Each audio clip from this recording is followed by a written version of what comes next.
Badges don't grant extra rights. This is Cop Block Radio on the FPRN Radio Network. Here are your hosts, Eric, Adam, and Scott. And welcome everybody to the Cop Block Radio Show live on FPRN and hopefully syndicated across the interwebs.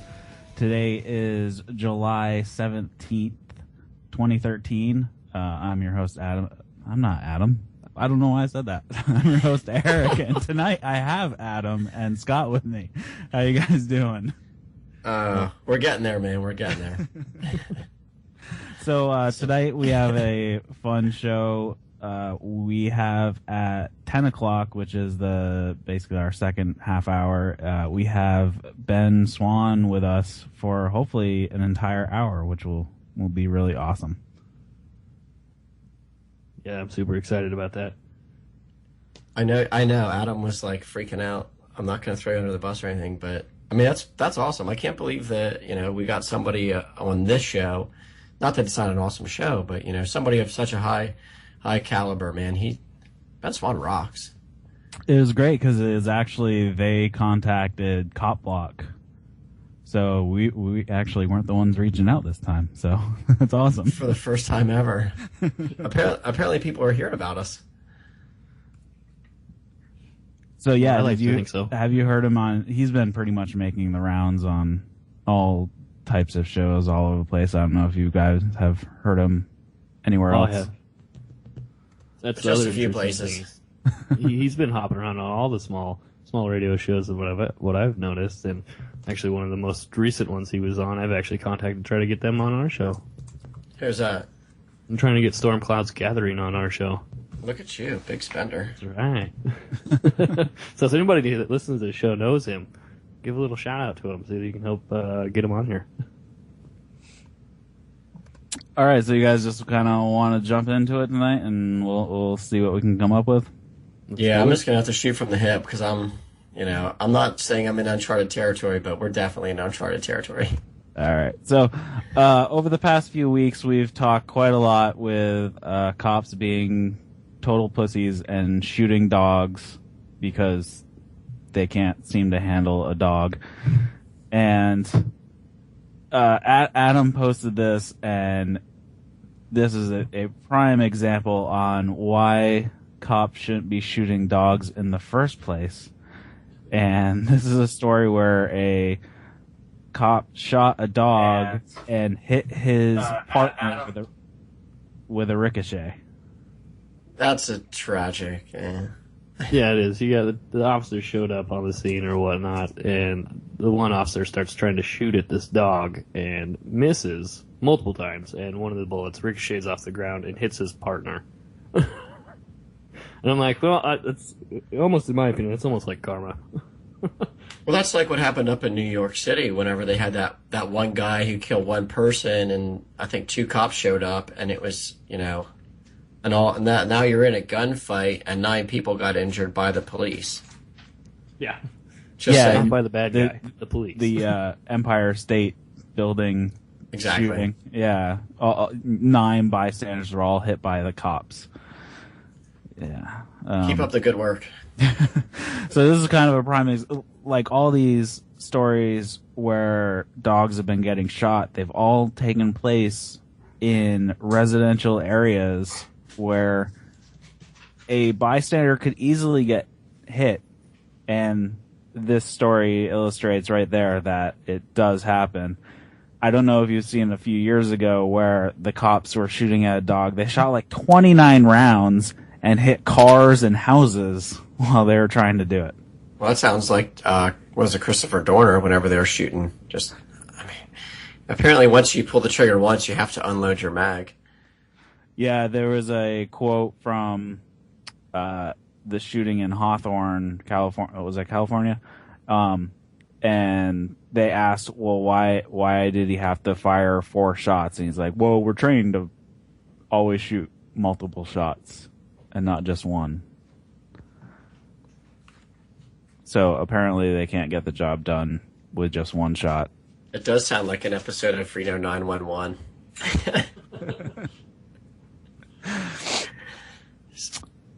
Speaking of which, we didn't even give out the the call in and the Skype in. Do we actually have enough lines to Skype in now? Whatever.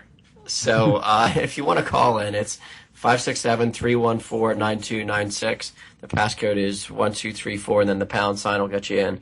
If you're going to Skype in tonight, it's at FPRN Radio Live. Add us, add our producers, and then they'll add you back, and you'll get you in the queue and get you online. So, I'm not sure where to go on this one, but I don't know if you guys have heard about the police officer who has been indicted for a shooting in Vermont. Which shooting? You gotta With remind me on success. Yeah, I unfortunately the link is broken. Oh man. But in short, there is an officer involved shooting, and he has been indicted. And this is totally the wrong story. So never mind. There was a different one. This was out of Vermont, where a police officer was indicted on assault and false information charges. And I don't know if you saw this, but the police union said it was a quote unquote sad day. For who? What about what he did? Was that a sad day too? Was that a sad day too, or no comment? Yeah, that seems to be the story going around. Why is the police union sad that a officer who assaulted somebody and falsified information got indicted on it? Apparently they like them getting away with whatever they want. Well, that's the norm. That's how it works. I'm sorry. Did you forget? Come on, they're all buddies. I mean, you gotta understand it. You work at any job, you become buddies with people, but that seems to be more prevalent in the police world, though, where you don't care what they've done wrong, they're your friends. Yeah. So, go ahead. Yeah, and they're just gonna defend them no matter what, regardless of what they do, just because they have a piece of tin on their chest, and the blue line matters more than what's right or wrong. Speaking of that, did you see Ademo's post on Facebook today with his shiny badge? And the he got 187. No, what? Oh, man. No, he had the picture and he made a little slogan on it. Oh. I didn't see that. It said, bad boys, what you gonna do, what you gonna do, I now have one too. It shows him holding his shiny badge. He also got number 187. Will you sing the rest of that song? Why do I need to sing it? Just saying. Because I don't think anybody actually knows the words. I know, I definitely don't. I don't have them memorized. If it was playing, I might be able to sing along, but I'm not going to do that. So you know how we were talking, before the show, we get on, we're talking, and I was like, just so flustered. I had this disagreement with a person, and they were, they're now in the Navy Reserves, and it came up, we were talking about drones.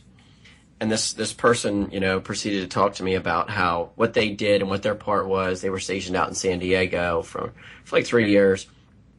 And I'm just like, I was basically, I come from like a non-aggression principle standpoint, and, general distrust and dissent towards, authority and government. And they try to tell me that they knew somebody that was in the NSA, and that this whole drone thing is all a bunch of BS.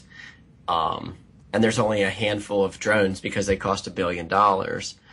And I was just thinking about the Colorado town, considering the bounty hunters thing, and how I think it was it Alex Jones that was talking about how it was Napolitano said, the first person that shoots down a drone over American soil should be considered a national hero. So now here you have a Colorado town that's basically going to provide hunting licenses essentially for people to shoot down these unmanned drones, because once you have a drone, there's no difference between a normal drone and a Predator drone. You know, they all come from the same factory. It's like putting a supercharger on a Porsche. You know, you can get the turbo or the stock model or the supercharger. So, man, I was a little bit worked up. I was disappointed in what they had to say. Unfortunately, I have to burst your bubble on that, and it was written by the Daily Caller, which is a satire. Yep. Okay. So, actually, now I just scrolled up. So, but the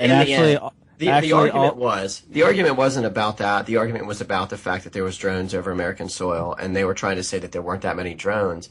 And I talked about one of the military bases in Pennsylvania that has a drone landing strip, which is, it's been confirmed. You know, we know that Fort Indiantown Gap outside of Harrisburg has a drone landing strip. There's been people who, you know, whenever I was on the Harrisburg Liberty Alliance show, Andrew, the other co-host, he's like, I've seen them, man. Like they're around. People think that it's not going on. So, I mean, the whole Colorado, that's kind of funny actually, but you know, the fact that they're out there and they talk about, they said that they used them in this child abduction. Was it in Texas or Georgia or something with that pederast or whatever? Yeah. So, I was all jacked up on Mountain Dew. So yeah, that story is actually pretty old. It just resurfaced again, but who posted that? Adam.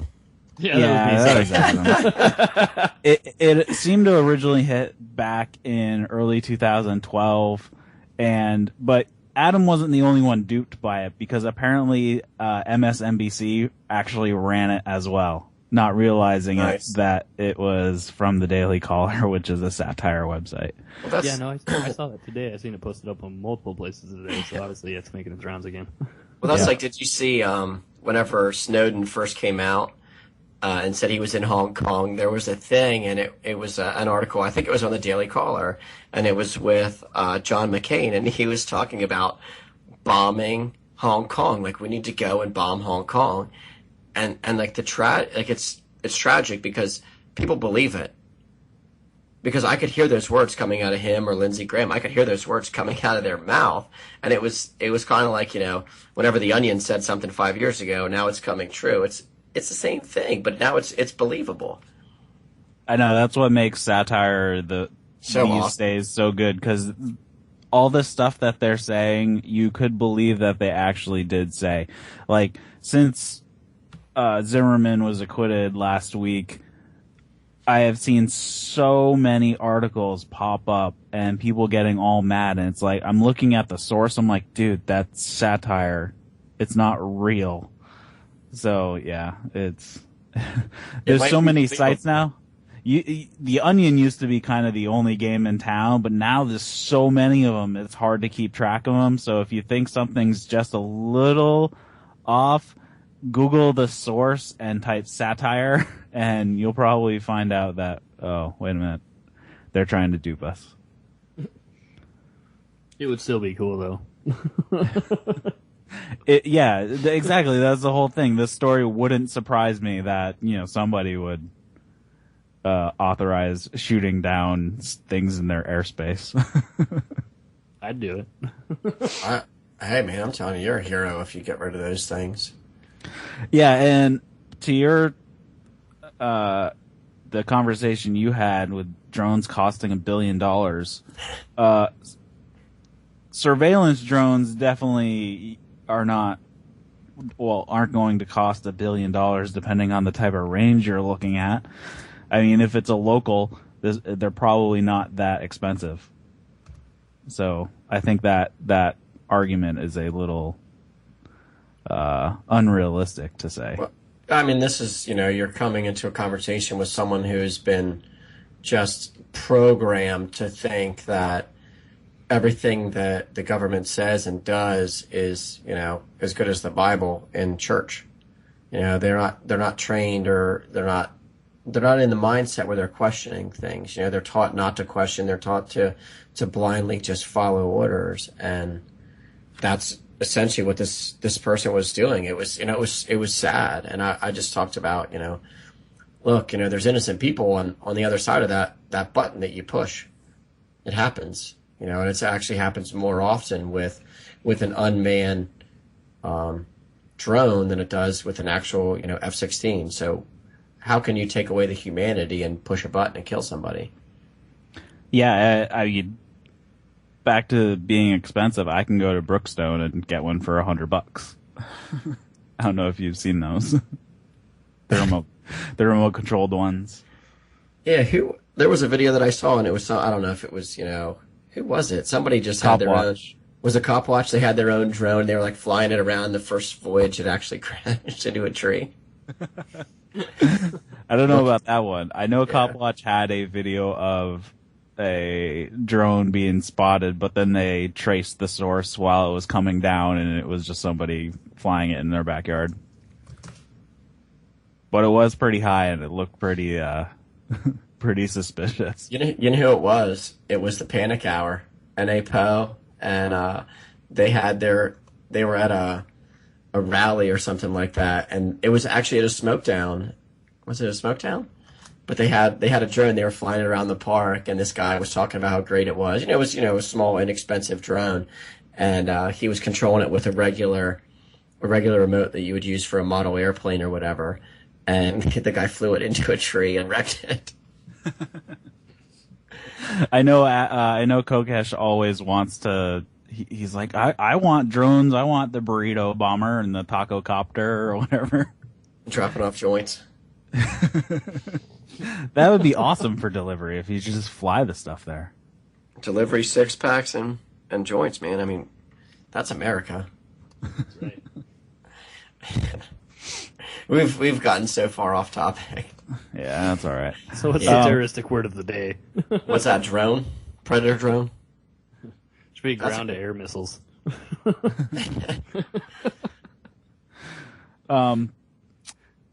So, as always, we seem to talk about Albuquerque, and I posted an article in our prep this week, and it's about the Albuquerque Police Department is creating a partnership with the Albuquerque schools.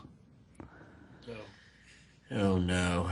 Yeah, so the Albuquerque Police Department is setting up a program that would essentially help seniors jumpstart their careers into law enforcement. So they're teaching, some sort of training classes and whatnot in school. Well, you have to be a good little servant. This is how you tase a man to death. Yeah, so tase a guy. Shoot their dog also. It says that the department is currently 450 officers short of full capacity. They say that like it's a bad thing for some reason. And that this training will cut the training down from 12 weeks to 4 weeks for PSAs, which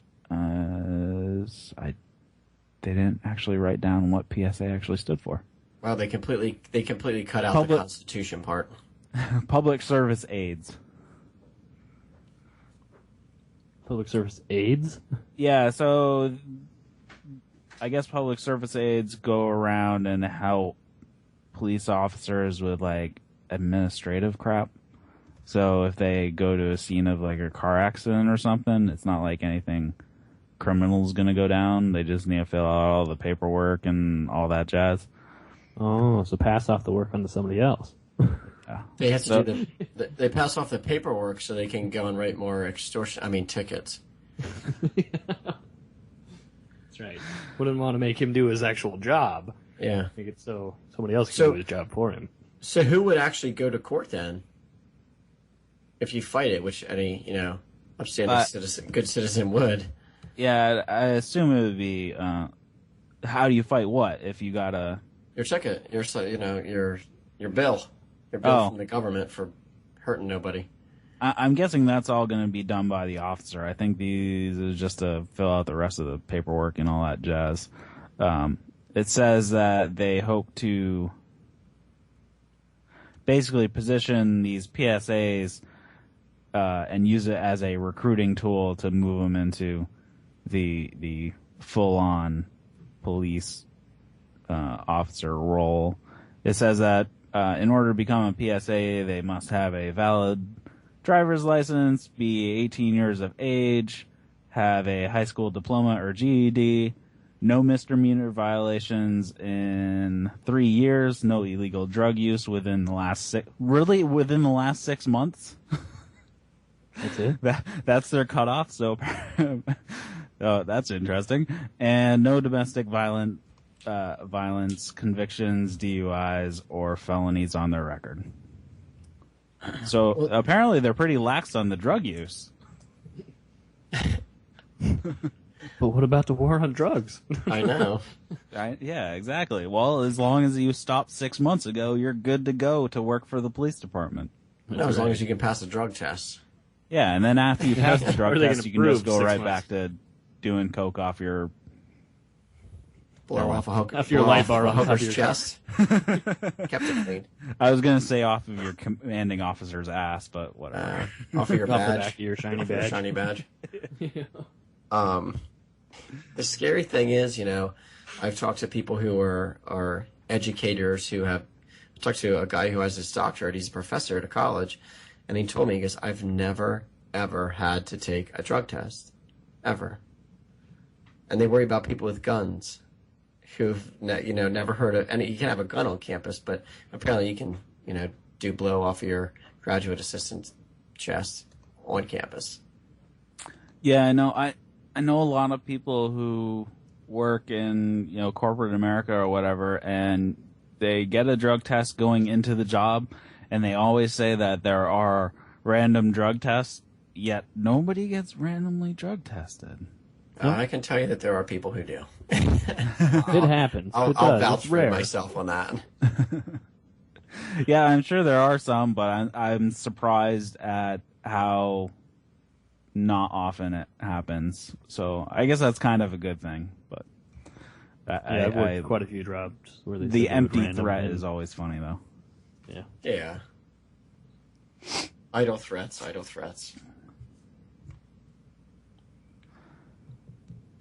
So we're, I don't think that we've actually taken a vote or a poll yet, but, I'm getting messages here, who's the dick cop of the week? And I know that we had some nominations. Yeah, we never got it out there. We'll try to get it better this week. But I had a couple. I had the Miami police chief said that those with heart problems should avoid breaking the law so they avoid being tased. That was a good one. Right I like there that. makes me think, not specifically Miami, but police have tased, a lady having a diabetic shock, and then they killed her. So she wasn't breaking the law.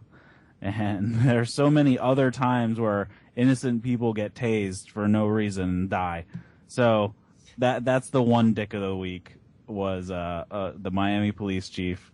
The second one that I thought would work out was a officer who went into somebody's yard, and on the gate that she opened was a "Beware of Dog" sign, and when the dog showed up, she shot it.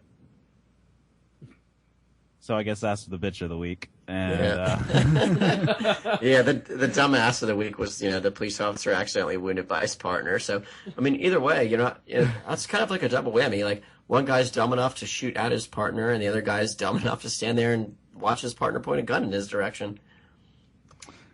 yeah, so the Miami thing, I believe it originated. I saw it. Carlos Miller had posted it, but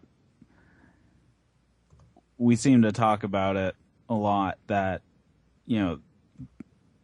this is not an excuse for.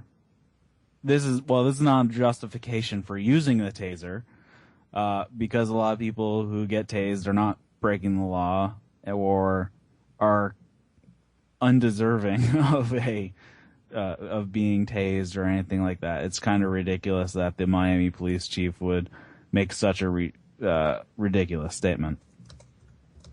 It falls into that line, that whole ideology of if you're not doing anything wrong, then you shouldn't be afraid of being caught or whatever. But at this point, I think we know better that that is not the case.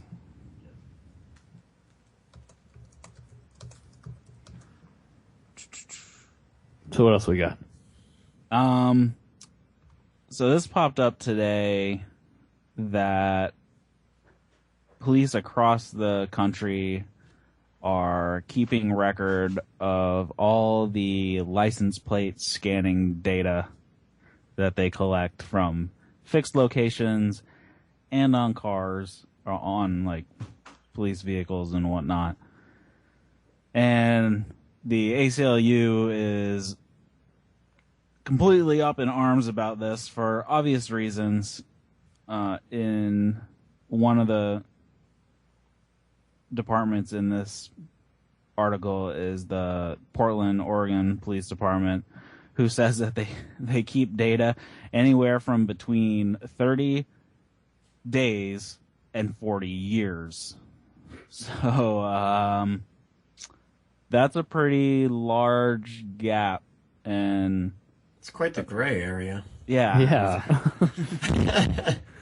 So the problem with this is they're saving all this data, so they essentially have a record of the movements of all these vehicles, and these are not vehicles suspected of doing anything. They're vehicles who pass these fixed scanners on a daily basis, and it's scanning everybody. It's not specifically searching for a specific vehicle.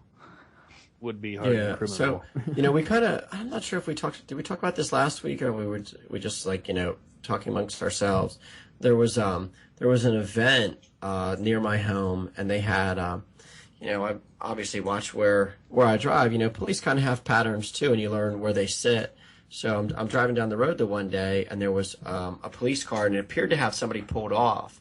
Well, there was actually a vehicle in front of them, like right beside the venue where everybody drives down, and there was a green vehicle, and they had the cameras on the roof, and that's what they were doing. They were scanning plates, and I don't know what they're looking for, but still, regardless of what they're looking for, they have that capability. And I know that I have some friends that live in Maryland, and they said that they've actually seen cars of just a normal citizen who has these scanners on there, and they drive around the mall parking lots, and all they do all day is just scan vehicles, and then whenever they have one pop up that's either should be a parking ticket, whatever it is, get a boot or get your car towed, they actually it's almost like a bounty hunter. Like, these people are working for the government and doing their dirty work for them.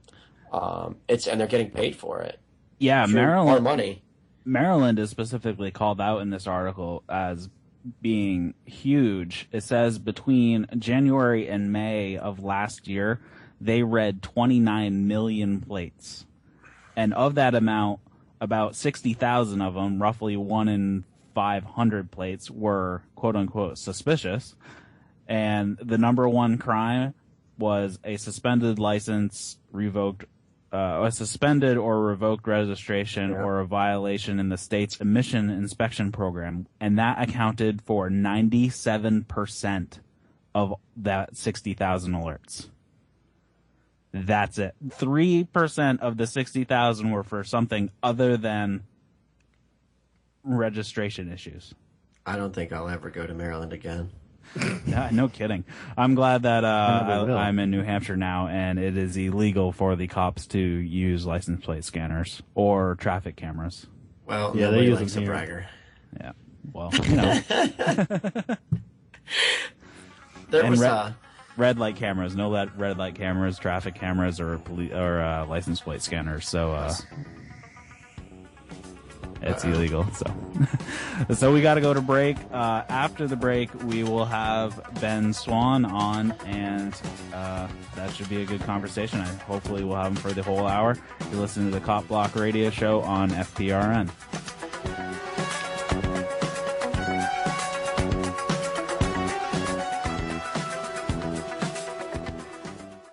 In 1997, a high school shooting was stopped by a vice principal with a gun. In 1998, a middle school shooting was ended by a neighbor with a gun. In 2002, a terrorist attack was stopped by a school guard and a teacher with a gun. After September 11th, pilots began carrying guns to protect their passengers. Let's give our schools and teachers the same option. Sign the petition at defendschools.com. Hi, I'm Trevor Moore. Due to the recent revelations that in order to fight terrorism, the NSA has been using a secret court order to spy on every single Verizon and AT&T customer, Americans have become outraged and concerned about their rights to privacy. But along with that concern comes a feeling of hopelessness. I mean, what can we do? Vote in new leaders?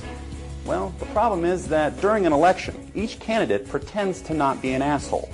Then when they get the job, they reveal that they've actually been a complete asshole this entire time. No, elections are of no use. The only way to fight back against our country's excessive wiretapping and data mining is to make it irrelevant. That's why we're launching Operation Everyone Talk Like a Terrorist all the time. If we all openly discuss terrorist plots in each of our phone conversations, then eavesdropping on those phone conversations becomes pointless. It's simple. We just need to work it into our daily vernacular. For example, instead of saying, "I love you," you could describe a terror attack. The larger the scale, the more you love the person. Hi, Mom. I just got out of school. Can you pick me up? I'll be there in 15 minutes. I'm going to use a truck bomb to blow up the Brooklyn Bridge. I'm mailing anthrax to Pierce Morgan. Or, nonsense about God's will being great could mean affirmative. Hey, man, they have a 7:30 showing. Do you think you can make it in time? God is merciful and his love is unchanging. Did you already get me a ticket? And those are just a few examples. You can make up your own. Have fun with it. But it's time for us to stand up and protect our rights. Because those assholes aren't going to.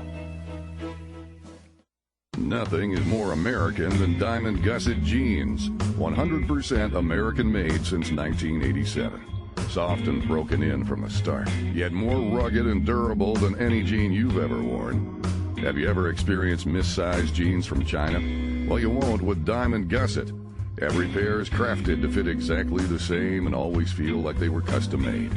Need a 35, 37, or 39 waist? How about a 31 inseam? We keep all sizes in stock for the fit you need. Looking for a relaxed fit, slim fit, regular fit, boot cut, or straight leg? We got you covered. Buy the world's best fitting jeans at gusset.com or call 1-888-8GUSSET. Get free Gusset targets for the next time you go to the shooting range with the purchase of their new Ranger jean. Use code COMFORT when ordering to receive free shipping on all Gusset orders at gusset.com. That's gusset.com to get only the best all-American jeans. Hello, fellow patriots. This is Joseph Nazari, Director of Training Operations with Line of Fire, LLC, Professional Firearms Training Group, located in Las Vegas, Nevada. The fact that you're listening to this show is evidence to me that you are a true patriot and you do value your freedoms. As all patriots know, with freedom comes responsibility, and if you own a firearm, training should be an integral part of your personal defense profile. If you're considering quality firearms training, Line of Fire LLC should be your first choice. We teach all types of firearms training for all types of individuals, from the novice to the most advanced shooters. At Line of Fire LLC, we have a course for you. Please, feel free to call us today at 702-242-8288. We look forward to speaking with you soon. Once again, that's Line of Fire LLC, 702-242-8288.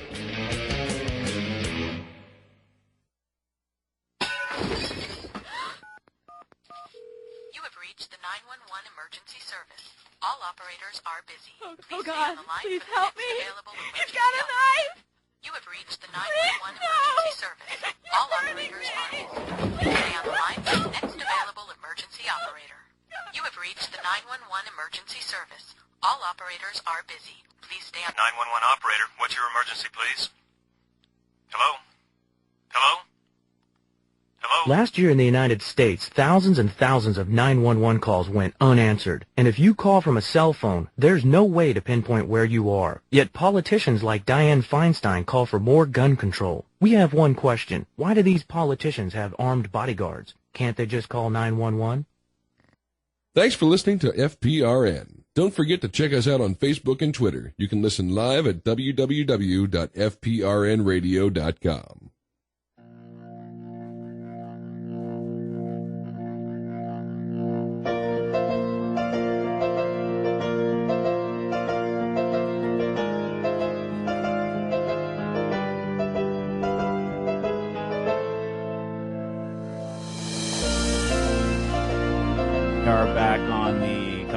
Radio Show on FPRN and syndicated across the interwebs. Before the break, we mentioned that we were going to be joined by Ben Swan, and I think we have Ben now. Ben, you with us? I am. Thanks for having me on, guys. So, for those who don't know who you are, can you tell us a little about yourself? Sure. I'm an investigative journalist. I've been doing this for 14 years now, working in both West Texas, specifically El Paso, and Cincinnati, Ohio. I also, until about 6 weeks ago, produced a segment called Reality Check, which became kind of an internet phenomenon.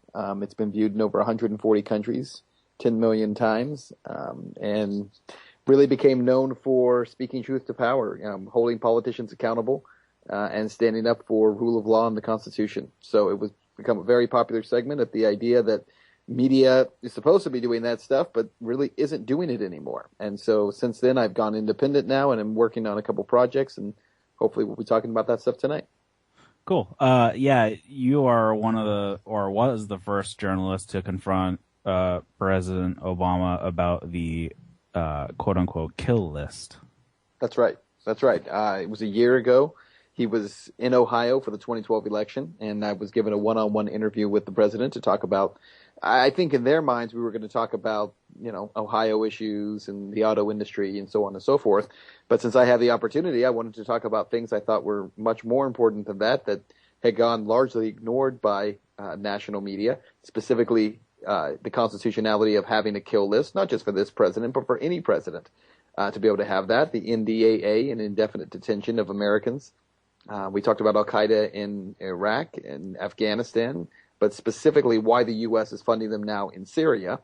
And we talked about the issue of why the U.S. is saying it's bringing home troops from Afghanistan in 2014 when we have an agreement that keeps them there till 2024. So how did you manage to get a interview with the president? Well, the way it works is, so we're in Ohio, which is a battleground state, and the president comes here.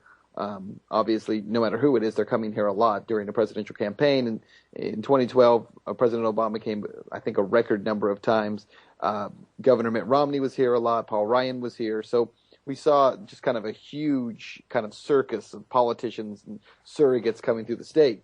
The way it works when you're in local media is that if you want an interview with the president, you put out this request. It goes to kind of the state office for the campaign. They look at it, and then if he comes to your city, you're never going to get an interview with him, because what they do is, so he comes to Cincinnati where I am, no Cincinnati reporters are allowed to talk to him, but they'll offer a one-on-one interview with a reporter from Toledo or a reporter from Cleveland, and they'll travel down. And the idea there is so they can get as much kind of exposure throughout the state on a single day as possible. So the day that I had my request in for a while, and the day I got it was he was going to be in Toledo, Ohio, which is about 3 hours away. So I drove up there to interview him, and it was me and one other reporter from Columbus who had the chance to talk to him.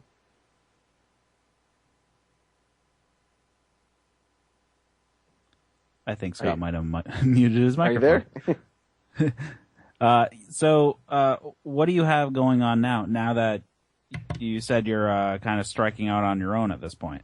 Yeah, what we've done is we've launched this thing called the Truth in Media Project, and the idea behind it is that we're trying to, really talk about stories that national media, as I mentioned, aren't talking about. We're trying to do it in 5-minute segments that we want to put out and populate on streaming sites, Amazon Prime, Hulu, eventually get a body of work that we can place on Netflix.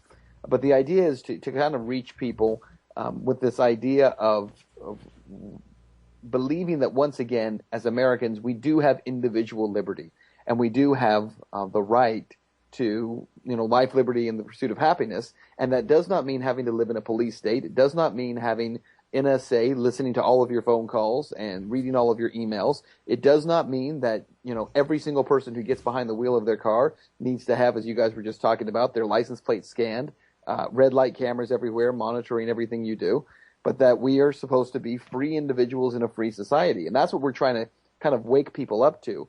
What we've seen a lot of success, I've seen a lot of success over in the past 2.5 years, has been putting out this idea through Reality Check to the general population about some of these ideas that, again, not only are national media not talking about them, but for the most part, a lot of Americans have stopped talking about them. So we were talking about a lot of these constitutional rights issues long before, this NSA scandal or the IRS scandal has popped up.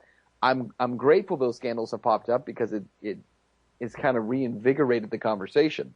But at the same time, there's an entire generation of Americans who have kind of started to believe you don't have individual rights, that it's this greater good concept where everyone is, kind of has to subject themselves to the authority of the state so that everyone's safe. And we want to do our part to help shatter that, mindset.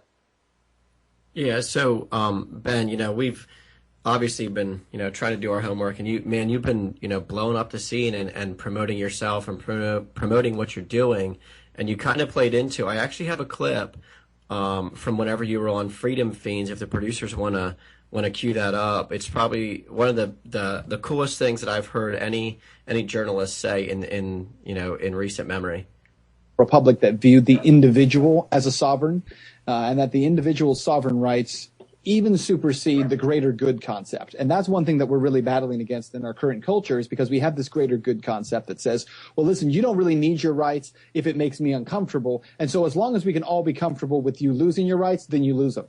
And so we're really working to change that. And I've heard from a lot of people who will tell me, look, I've been talking about the stuff that you talk about in your segments for years, and my family or my coworkers or my friends, they don't listen to me. And then I take what you're doing and I show it to them and they watch it, and then all of a sudden like a light bulb goes off for them and they say, oh yeah, I totally get that now. And we're changing people's minds. But it's because I understand this. I didn't create the system that says people learn with video and they learn with text and they learn with graphics and they learn with pretty colors. I didn't decide that. That's already been designed through people with a lot more money than I have and many, many years of marketing and really propaganda, if you will, experience in order to control how people are receiving information. But that is the system that we have today. So apparently the clip's a lot longer than we thought. But, the big thing was, I haven't heard any other journalists or they're really just, reading teleprompters talking about individual sovereignty. And how did you get to the point where you felt this way and you recognize that? For a long time. I've told a number of folks, while doing these rounds of interviews, that I'm a recovering neocon. I'll admit that. And so I was, a Bush supporter in 2000, 2004, and 2008 comes around and I'm starting to break away from a lot of that and saying, the rhetoric isn't matching the behavior. And all of a sudden you have, the Republican Party acts just like the Democratic Party, and they like to spend money, and, it's the same game building up, and you're saying, well, what's really going on? And what you realize, especially after, September 11th with the Patriot Act, and you have the surveillance state that we've created, and politicians on both sides of the aisle basically doing the same things. I reached the point where I just really became disenfranchised with it, but also kind of tuned out of it. And, covering this as a journalist is one thing, but as an individual, it's easy to kind of be checked out, I think, of the whole political system. I would call myself an independent.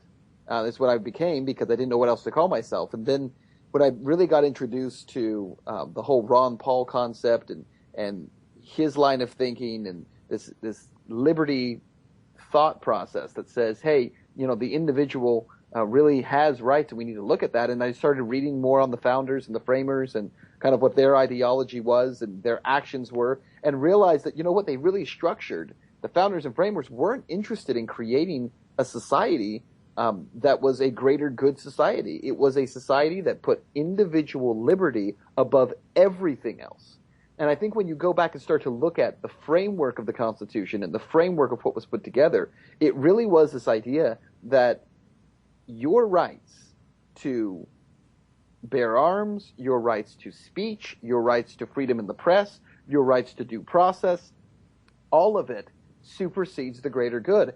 And it's staggering to look at where we are today in comparison to that, because today we're in exactly the opposite place. The argument that is made over and over in media is you don't need to have your Miranda rights, you don't need to have your due process rights, you don't even need to have a trial if it endangers people That was the argument with Tsarnaev, the Boston bomber, reportedly, when he was arrested. Remember, all these guys on Fox were talking about how you shouldn't give this guy his Miranda rights. You shouldn't read him his due process rights. He shouldn't get a lawyer because it makes us all unsafe for him to have that. And then on the left, you got guys like Piers Morgan who do the same thing about guns. You don't have the right to own a firearm. You don't have the right to own one of these dangerous, scary-looking weapons because it makes us all unsafe. And so we've completely flipped the paradigm where today we really believe that the individual has no rights and the state and the greater good possesses all the rights.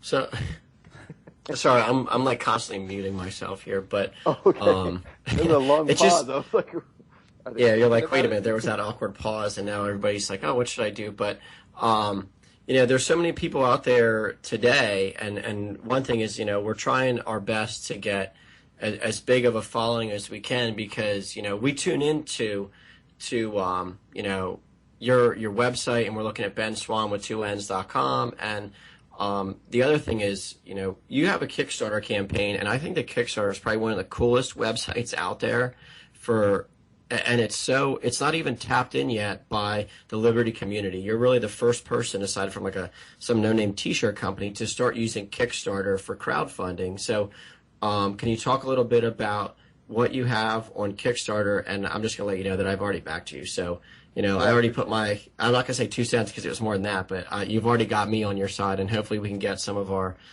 listeners out there to go in and help you to get this project off the ground. Yeah, well, I appreciate that. Let me just say something about Kickstarter too. I think that the whole crowdsourcing thing is a great kind of contribution to the marketplace, especially in a free market society. It's a great concept to say, look, rather than having to go get funding from either some lender, some banking institution, some big money backer, you go directly to people who have a passion for what you're doing. And I think the Liberty movement could really benefit not just from Kickstarter, but Indiegogo and the other sites as well that do the same type of thing. We launched this project. It's pretty ambitious. It was a $1.25 million project to try to create 100 episodes of the show. We're not going to hit that goal, clearly. And because we've had so many people who have said, hey, listen, we raised $250,000 in backing in 30 days, which is a really remarkable thing. And it's much higher than most of the projects on Kickstarter ever get. And so, to me, it was a great start. A lot of people started contacting me saying, look, we're not going to hit this goal in time. And Kickstarter is an all or nothing funding model. So if you don't raise your full amount, you don't get any of it. The good thing about that is nobody's charged on their credit card or whatever they pledged with, but the creator doesn't get it either. So what they have said is, look, can we launch it even without that? So what we've done is we've shifted the Truth in Media Project funding over to PayPal. Anyone who has already donated on Kickstarter or pledged, I should say, on Kickstarter is not going to be charged that. I think we have 7 days left and it's over with. So since we're not going to hit the goal, they're not going to lose anything by having backed us. And I appreciate the backing. So far, we've had a couple thousand people who have now moved their backing over to PayPal. And you can actually find the link to that at benswan.com. It's over on the right-hand side of the screen. You can't miss it. It's at the Truth in Media Project. Click here to contribute. And that's where the backing is going. We're going to do a scaled version of the project. So instead of 100 episodes, we're looking at doing, if we can pull over the full 250, we'll do 20 because it's 20% of the funding. And we'll get started with that and then grow it from there. So it'll be a scaled version of the project. Some people have asked me too, and they've said, well, do you feel disappointed about that? Do you feel like, the project wasn't a success so far? And I said, no, not at all. I think it's more reflection of how the market works. Right now the market's not supporting us doing 100 episodes, but it does support us doing 20. So we start with 20. We start where we are, and we grow it from there. Yeah, it sounds like you have just such a realistic approach to, starting your own. I mean, you're starting essentially from scratch, but yep. I think that you realize that, what you're providing to the market has such value, and people are going to value it now. Are you kind of just doing this all on your own? We're at benswan.com, and it seems like it's just you. And, is there any opportunities for other people to, either help to give you materials or interviews or anything like that? Well, a couple things. Yes, we are working to start out by launching this thing and these episodes of Ben Swan Full Disclosure, but we're actually working to create a bigger platform here. The goal is, and by the way, sooner rather than later, we want to get this up and going before we hit the 2014 elections, but the goal is to actually launch a 24/7 internet news channel similar to cable. That would be an internet news channel that marries kind of mainstream type content with alternative media and bringing other voices in. Voices like what you guys are talking about tonight. I mean, you guys are talking about what's happening in Baltimore and around the country with these red light cameras and license plate readers, and that kind of stuff is not going to be talked about in mainstream media. They're just not going to talk about it. And I think there's a huge market out there of people not who want to hear, conspiracy stuff, but you guys aren't talking about conspiracy stuff. You're talking about a police state that is in existence right now that a lot of folks are tuned out to because no one will address it. So we want to take this model and create something that is, has mainstream elements to it. It has alternative elements to it. It has user elements similar to Reddit, where readers and users can upvote and downvote content in order to, see it. And then, of course, create this streaming model, because we believe that ultimately that is where the next frontier is. Cable is a great model. There's a lot of money to be made in cable still. That's no, dig on anyone who's doing cable news right now. But that model is a short term. That's like 5-10 years left in it tops. It's already jumped the shark, and everything is moving to this internet streaming model. And we think by creating kind of a hybrid between mainstream and alternative, that we can get on the front end of something that would actually be useful for journalism as opposed to just creating entertainment. Yeah. So one thing that I picked up on, and I always get these like keywords that I just really, okay, that makes sense. Like the clip when you were talking about the sovereign individual, and I know I think it was Luke Rakowski talked about it also. And Ben, you are a true journalist, and it seems like you're so few and far between. And I know that you talked about a journalist versus a broadcaster. Do you want to kind of elaborate on that a little bit and explain how you feel who's doing what part? Sure. Most people, when they see someone who's on TV, a reporter or an anchor, they assume that person has gone to school and studied journalism in order to get there. And in some cases, they would be correct. In most cases, they are not correct. That used to be the case, where newspaper writers and reporters went to journalism school.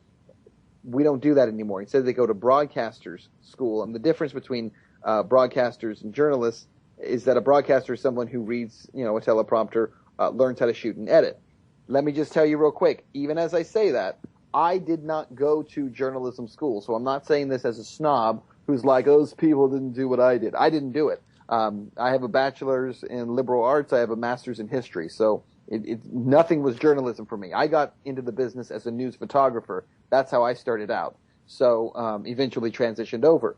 But the important part of that is that there is an element missing to how we train journalists in this country. And when you don't train people to be critical thinkers, and that's regardless of whether you study to be a journalist or just a broadcaster, on both levels, we fail to train people for critical thinking, how to ask people tough questions, how to think outside of the current left-right paradigm, how to fight through this faux issue of balance, where we balance things by putting one person from the right and one person from the left out there. That's not balance. And so there's a lack of real journalism happening in media today. In fact, we just put up a video today on benswan.com. It's a text video that runs through kind of my explanation of what journalism is, but it shares a lot of that concept of what journalists are supposed to be versus what they've kind of become in our current culture. Yeah, I mean, it just seems like, you see the videos on YouTube, and it's, oh, hey, they're using the exact same keywords, and I don't understand how nobody picks up on this. I mean, now, obviously, Ben Swan, you're a journalist, and I have to admit that I think you're doing a great job, but unfortunately, you'll never be Hunter S. Thompson in my eyes. I mean, he is just, he's a different planet.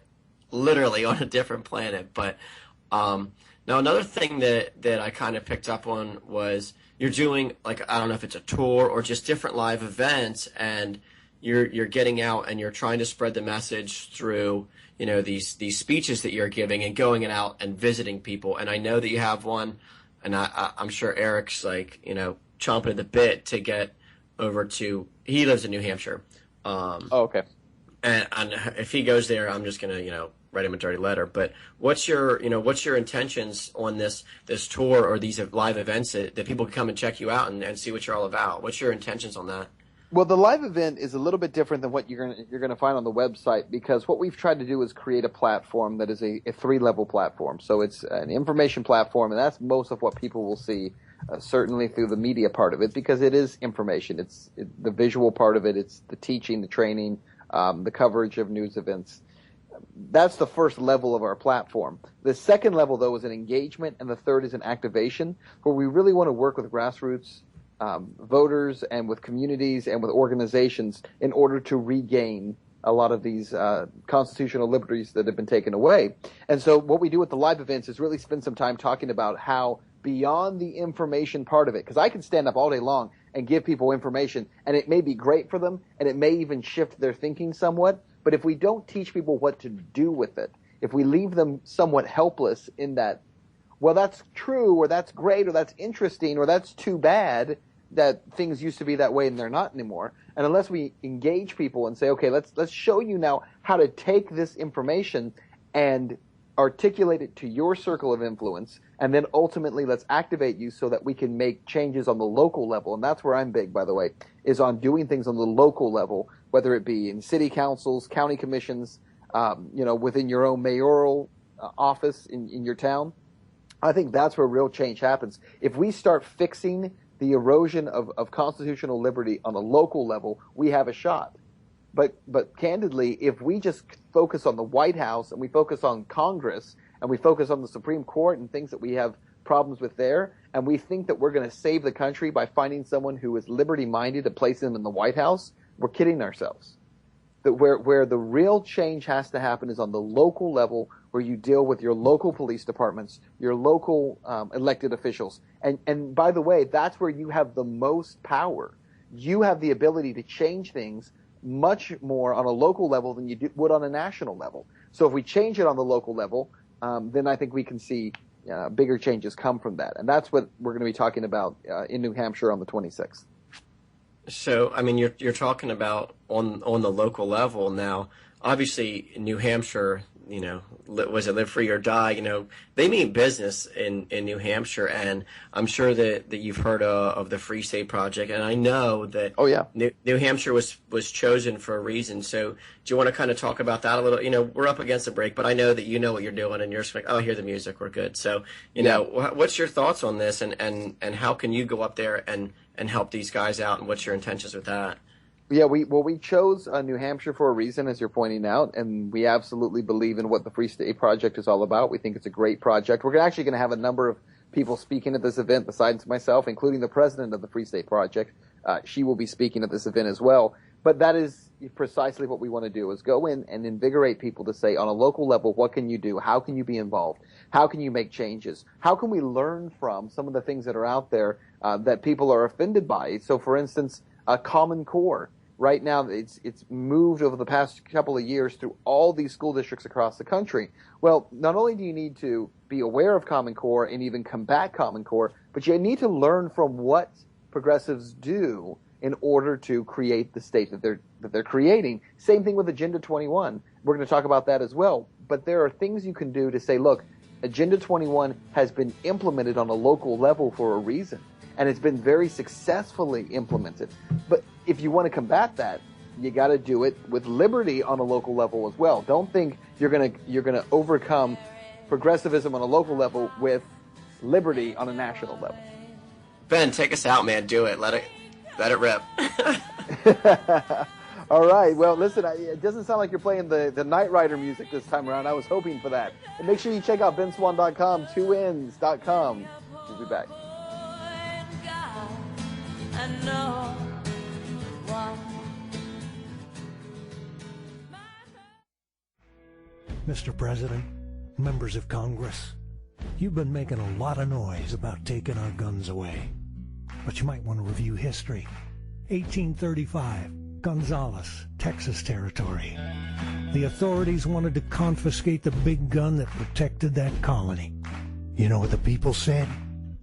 Come and take it. Because they were willing to fight for their freedom and their guns.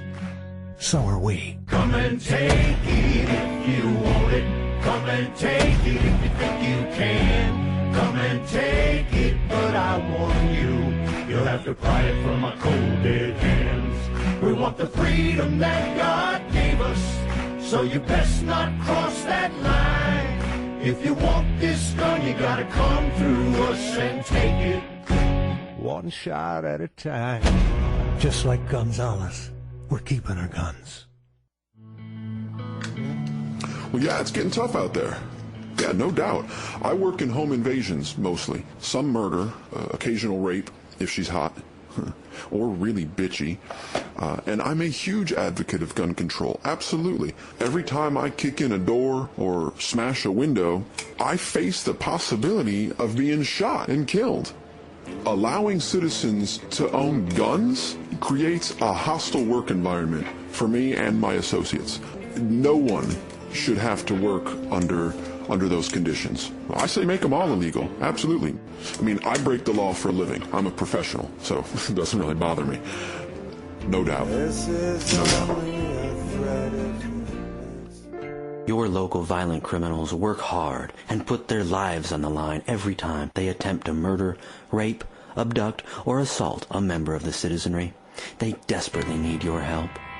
With your support, there may finally come a day when a violent criminal can have his way with you or someone you love without the fear, anxiety, and stress caused by knowing there's a possibility his victim might be armed. Please show your support by voting for stronger anti-gun legislation, because criminals prefer unarmed citizens.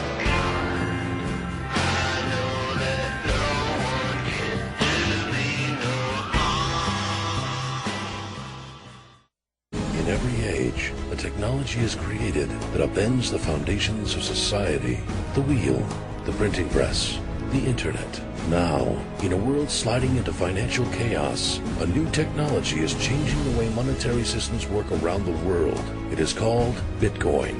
Bitcoin is a new form of money, controlled not by banks, governments, or corporations, but through mutual commerce between free individuals. To learn more, visit weusecoins.com. Talk about a wake-up call.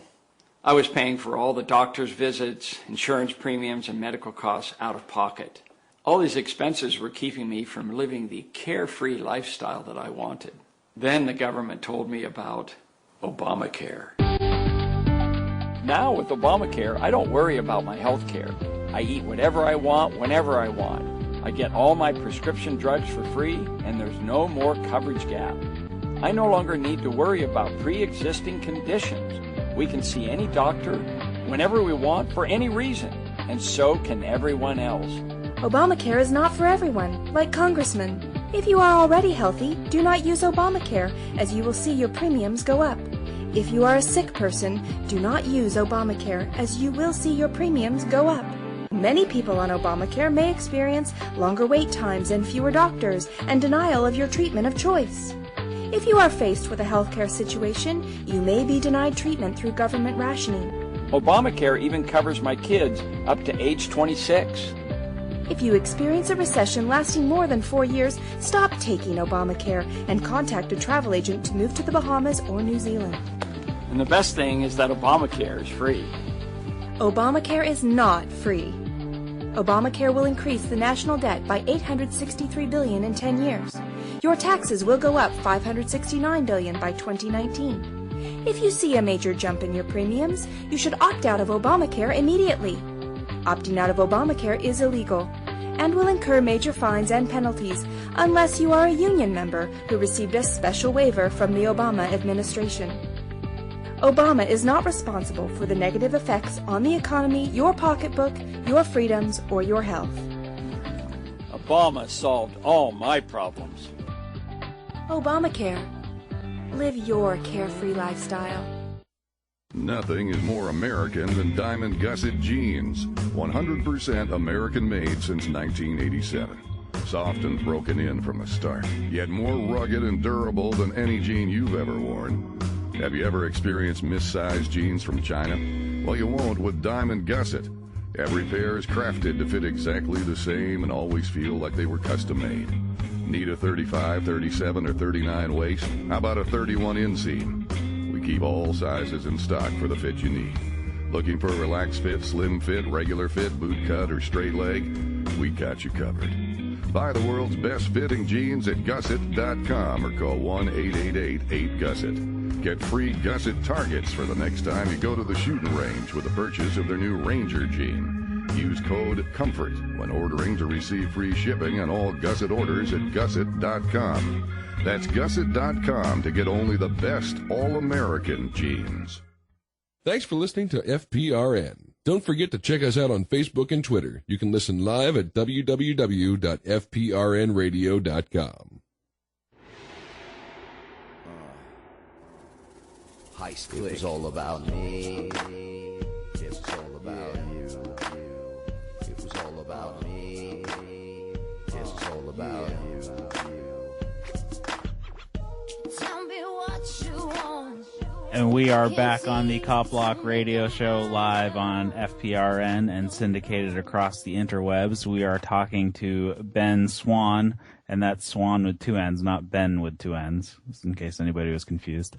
And you can find him over at benswan.com. So I had a few questions regarding indie journalism in general. Do you think... I guess I'm seeing a lot of people who are, doing some sort of media creation being spread kind of thin and going off in their own and not collaborating enough. Do you see that happening? Absolutely, yeah. And the problem, of course, is that when you do that on the internet or the interwebs, as you just mentioned, when you do that, the problem with it is the internet's too big of a place, and so there is not enough collaboration. And everyone's trying to do a little bit of, I think, too much of everything. One thing I like about you guys is you guys are very almost micro-focused on one particular issue, and I think that's helpful. When I have an organization or a media group or a journalist who's working one particular area, why not just say, let's collaborate and you work your area and I'll work mine? And I think you actually create a form of checks and balances in that also, because it almost becomes a way of having accountability built into independent media, which right now there isn't a lot of. So also I find with some activists in general, especially if they're doing video and just getting live interactions with, say, bureaucrats or in our line, law enforcement in general, it seems that appearance seems to go by the wayside sometimes, and that might affect the message sometimes. I don't know if you see that as well. Define that for me. Appearance, like their own personal appearance? Kinda. I mean, you pretty much look like a journalist. Like, you're the classic, this guy looks like a journalist. And it seems a lot of the times activists who are trying to create video media or even trying to get interactions with public officials and whatnot seem to ignore that appearance sometimes does come into play when you're trying to get these types of stories out. Yeah, I think a lot of that has to do with audience. I think some of the alternative guys who do that, it's because they recognize that their audience is fairly alternative also. And so the idea there is, well, by doing it this way, I come off as being authentic or real. We're not part of the media machine, if you will. And so for them, that might work. I think it depends on what you're trying to accomplish. In our case, what we really want to do is reach people who are on the inside of this mainstream conversation who really have never heard a lot of these alternative voices, and they don't know anything about them. And they wouldn't go watch clips on YouTube for news, because to them, news has to come from as you were saying, this kind of, picture in their mind of what a journalist looks like. And so what we're trying to do is really reach those people and bring them over, if you will. So, Scott, You wanted to ask about the Syrian video that Ben made, and make sure you're not muted. Am I muted now? There you go. I got a new mic today, and I'm it was a train wreck before I got on the air today. But anyway, I checked out your video, and it was surprising that some of the things that you were addressing. And do you want to talk about your video a little bit, because there's things in here that you were talking about that just you just blurred it right out there, and a lot of mainstream media won't even touch this stuff. Yeah, what we've done, and people can watch it by going to benswan.com. It's up on the slider bar. You'll see this image that says 80%, and it says something about Syria or funding rebels, and 80%. You can click on that. You can watch the video right now there. It's up on the homepage. But what we wanted to do was create a piece that talked about the situation in Syria. I've covered it for quite some time, and there's just so much information that's out there that's really available to the public. But again, national media is just not talking about this stuff in an authentic way. And so when we talk about, look, it's all this Wild West thing, right? Where the good guys wear the white hats and the bad guys wear the black hats. And so the United States wants to help the good guys. They want to help the insurgents. They want to help the citizenry in Syria overthrow the dictator. That's the narrative that CNN keeps giving you. And it's just not what's happening over there. I mean, when you talk to people who are in Syria, when you do even just a little bit of research, you're going to find that the folks who are taking over in Syria are not even Syrian in many cases. These guys are al-Qaeda fighters. A lot of them are from Iraq or from Europe, and they are attempting to create an al-Qaeda superstate in Syria. People inside Syria are saying it's happening. People on the outside of Syria who have family on the inside say it's happening. There are videos all over YouTube that demonstrate what's happening. And I got to tell you, we've had a huge response to this video. And I have heard from a number of people who are in Syria who have watched it and say, thank you so much for saying this, because this is exactly what's happening. And the West has no idea. Yeah, it seems like it.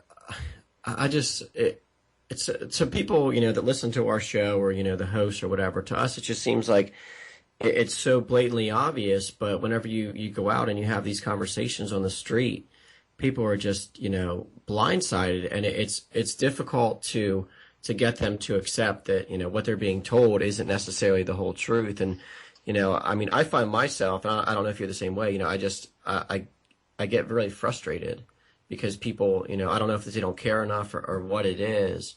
But I know that, whenever you were starting out as a fledgling journalist, you started out, to my knowledge, as a photographer. And now, correct me if I'm wrong, but you spent some time down in Mexico? Yeah, well, I started my career on the U.S.-Mexico border in El Paso. That's where I'm originally from. Okay. And so I started there, but I started covering the drug war in Mexico when it broke out around 2007. That's when the drug war came to Juarez, the city across from El Paso. And so, yeah, I used to go into Mexico every day pretty much and cover what was happening down there. Did you have any close calls? Or I try to stay away from that southern border because of a lot of the things that are going on down there. But it seems like there's a lot of people who are down there who have, either bad experiences or terrible experiences. But what was it like for you to be down there in the middle of the starting of the drug war? Well, it was an interesting experience, because I'm from there and have been raised there. I understood, much more about it than a journalist coming in from the outside would have. But even then, going into Juarez, it was just a very dangerous thing to do. My wife hated it. We would go over there and I would go with a photographer, and we had a stringer who was with us, and we would go, give video, interview people. There was a time we were almost kidnapped by some guys while covering a story over there. And managed to get away from them. And, it's a very dangerous place. And what made it so dangerous, I was explaining this in another interview a few weeks ago, but what makes it so dangerous is that when you have a situation like what you have in Mexico, is that the Mexico doesn't have a police system like we have, okay? So when you go into Mexico, you have local police, which are city cops. You have state police who operate in the city. You have federal police who operate in the city, and then you have military. And they're all kind of coexisting around each other at the same time, and they all have different kinds of police powers that kind of bleed together. And the problem is, when you have this drug war going on, you essentially have, in Mexico, all these different forms of law enforcement who all work for different cartels. And when this drug war blew up, you essentially had one side, the Sinaloa cartel, that had connection to the Mexican government and therefore the military backing them. And then you had the local cops or the state cops, or the federal cops, depending on who the cop was, working for the local cartel, who in this case in Juarez is the Carrillo Fuentes cartel. And so as this war was taking place, you've got all these police officers, all these law enforcement members, all these military guys fighting each other, killing each other in the streets on any given day. And bombs are going off in the streets and, drive-bys, people being decapitated and their bodies being hung from overpasses. It's crazy. But as all that's happening, you're essentially creating also a complete lawless city beneath the surface where you have incredible violence taking place, because if you decide you're going to rape a woman there and then murder her afterwards, who's going to come find you? There's no one to investigate. There's no one looking at this. Cops are just trying to keep from getting killed by the other cops who were trying to kill them. And so you breed, it's like the violence begets more violence. You breed this city that has all these different levels of violence. And it's not all necessarily drug related, but it's all related to the collapse of the system because of these cartels fighting each other. And that's why it was so dangerous to be over there. It wasn't just the cartels, it was this level of violence and complete lawlessness throughout the entire city. A city, by the way, of 3 million people that was in this situation. So would you say that, or do you think that the laws that are in the United States regarding the prohibition of all these various drugs plays into what's happening in Mexico, trying to supply this illicit, what is a black market product to the largest consumer of being America? Yeah, it's a huge problem. Look, I've told people this before. I don't smoke pot. I've never smoked pot. I have no interest in doing it. But I absolutely believe that we should legalize it in this country. And if for no other reason, you hear all these claims from politicians, okay, talking about national security. We use the term national security all the time. And we use it for things that have nothing to do with national security. You know, you're reading my emails and listening to my Verizon phone calls because it's making the country safer, we say. And that's not true. But for a nation that talks so much about national security, you want to really talk about national security, talk about the fact that you have Mexican drug cartels that control a 2,000-mile-long land border with the United States. The fact that you have complete lawlessness and essentially an almost failed state on the Mexican side. But even on the U.S. side, I mean, the cartels control a lot of what goes on with law enforcement. They control a lot of what happens along the U.S.-Mexico border on the U.S. side as well. If you want to break the back of that power, then legalize pot. Because 70% of their bottom line is marijuana. And if you legalize marijuana in the United States, you would collapse them financially. That makes the United States safer. That gives the United States much more security in terms of what's happening along the southern border than anything that we could do right now, including building a fence or putting ICE and Customs and Border Protection and this enormous federal apparatus that's supposed to be protecting us down there. You could protect it just by making marijuana legal, and you wouldn't have to spend all that money. Also, one of the reasons, by the way, that law enforcement would never want to back that is that 70% of the money that law enforcement spends in this country is spent on drug-related issues. So if you legalize marijuana, you would also cost law enforcement an awful lot of money, and they don't want that to happen. Yeah, it seems almost like it's just, perpetuating itself. We had talked a little bit ago about, everybody talks about your questions for Obama, which, I mean, that takes some huge cojones. But, was there any other interviews or segments that you did that were, either incredibly memorable or you were like just so excited to talk to the person, or just like that one difficult, to find person and get a hold of them and you finally got it? I mean, obviously the president one was a huge one because anytime you get a chance to interview a sitting president, that's obviously a huge moment. For me, another one was actually the week before that, having the chance to sit down with Governor Mitt Romney and Congressman Paul Ryan and talk with them and interview them as well, because at the time that was happening, it was 2 days before the RNC in Tampa. And I had the chance in that interview to question Governor Romney about why the Republican Party was removing the credentials, stripping the credentials from delegates from Maine who had been duly elected by voters in Maine, and how they were going to, claim to be going to this convention, basically supporting this process, but stripping these delegates of the credentials. So, I appreciated the opportunity to be able to raise that question. One that I will tell you that I did not get to do, and I'm disappointed I didn't get to do it, was the week of that convention. I was scheduled to do a satellite interview with Karl Rove, and it was right after the scripted rule change at the RNC, where John Boehner got up there and read the rule change that essentially, takes away power from grassroots and gives it to the establishment, and he read it off the teleprompter. And the night after that happened, I was supposed to be doing an interview with Karl Rove, and so I was going to, go after him on that, and unfortunately he canceled on me. He was nowhere to be found when the time came. I'm pretty sure that probably would have been, to talk to Karl Rove and just, really ask him the questions.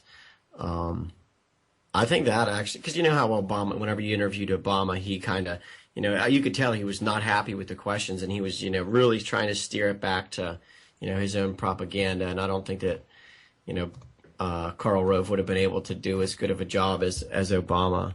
One thing that's really cool about the show is, we have the live chat and we have the ability to have callers and things like that. But some of our female listeners are making commentary that we'll just keep to ourselves on a purely professional basis.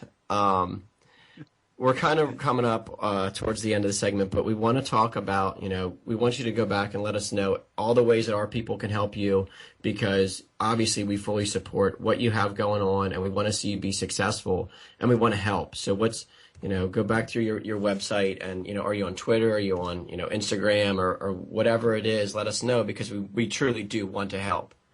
Yeah, well, you can go over to I'm on Facebook, obviously. I have a couple of Facebook pages, actually. Facebook.com/Ben Swan Reality Check. And then Facebook.com/Ben Swan Full Disclosure. I have both of those. Twitter, you can find me at Ben Swan _. That's the way to find that one. And then, of course, the website, you can always go there at benswan.com. The main thing I want out of this project is to give people an idea that alternative media doesn't have to be the stepchild. It doesn't have to be off in some corner someplace where, the real journalists are over here on the networks, or the real journalists are over here, on cable, and then there's those alternative guys who are kind of the wackos, and they're over here on the internet. I really believe that the opportunity is coming where you have this collision of the internet through information and technology and communication. And the moment has come when I think there is a real chance here for people to hear things that 10 years ago, 15 or even 20 years ago, they had no opportunity to hear. And a chance for people to get engaged like they have not been engaged for many, many decades. And so I'm hopeful through this project that we encourage people to think differently about really the role that they can play.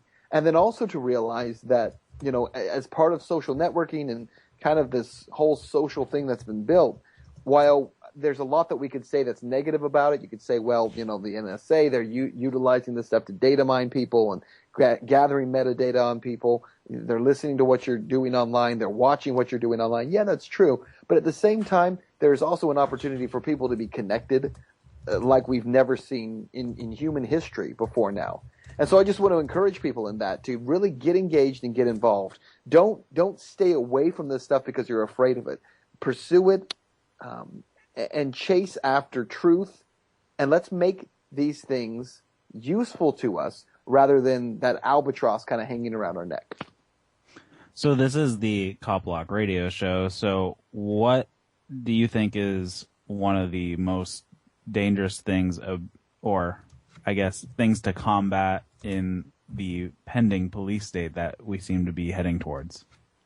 A couple things that I would say people could be aware of. I think what we saw in Boston with the searching of all those homes that went on there without a warrant, but it was done in the name of safety. We've got to do this because, again, this is the greater good thing, right? We've got to make people safe.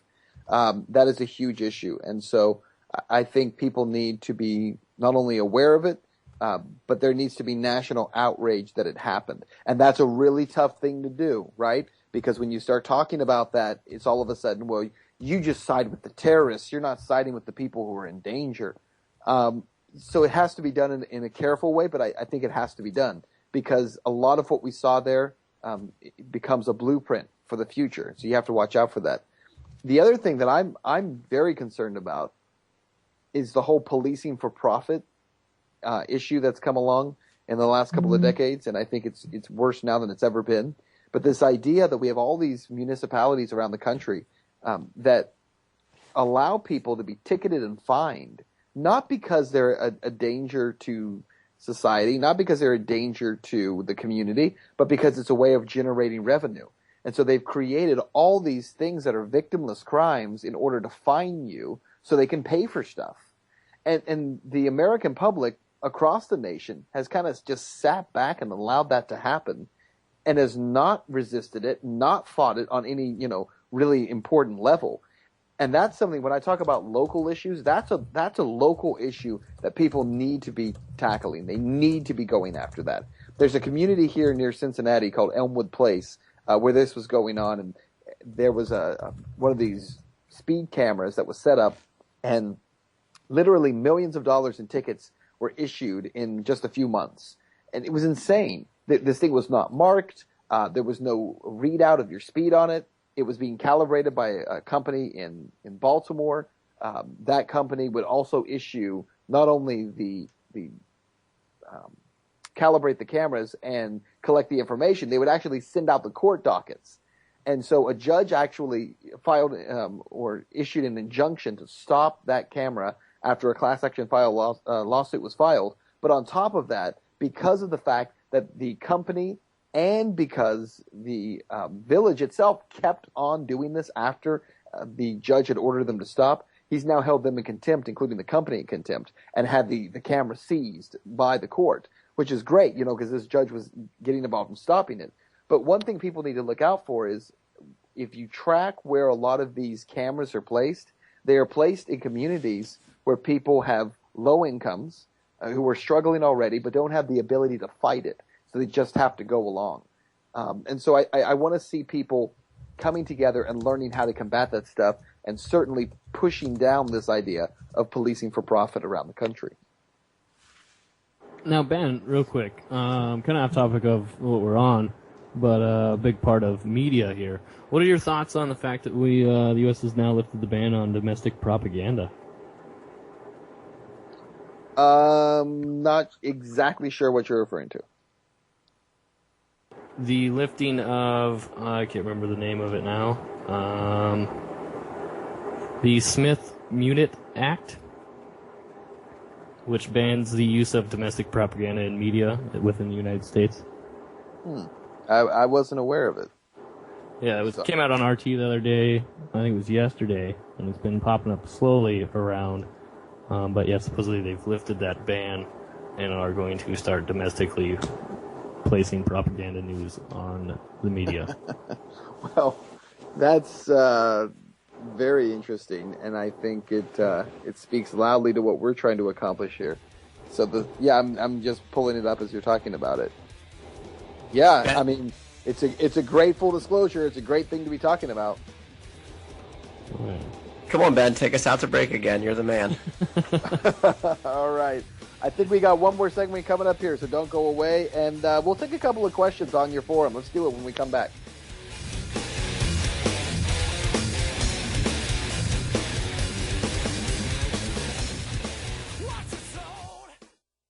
Tired of living in a violent society? If every citizen was armed, no one would be dumb enough to shoot people. It's exactly the ethos our founding fathers had when they wrote the Constitution and then changed it, which is what makes it sacred now. Come mingle with safety-minded people like you at the Liberty City Gun Club.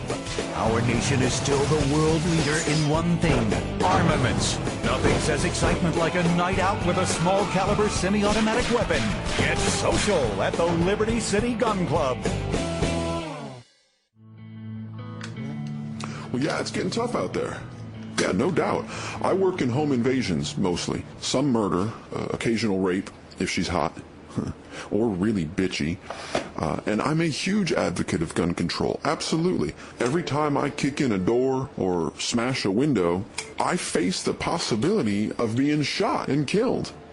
Allowing citizens to own guns creates a hostile work environment for me and my associates. No one should have to work under those conditions. I say make them all illegal, absolutely. I mean, I break the law for a living. I'm a professional, so it doesn't really bother me. No doubt. No doubt. Your local violent criminals work hard and put their lives on the line every time they attempt to murder, rape, abduct, or assault a member of the citizenry. They desperately need your help. With your support, there may finally come a day when a violent criminal can have his way with you or someone you love without the fear, anxiety, and stress caused by knowing there's a possibility his victim might be armed. Please show your support by voting for stronger anti-gun legislation, because criminals prefer unarmed citizens.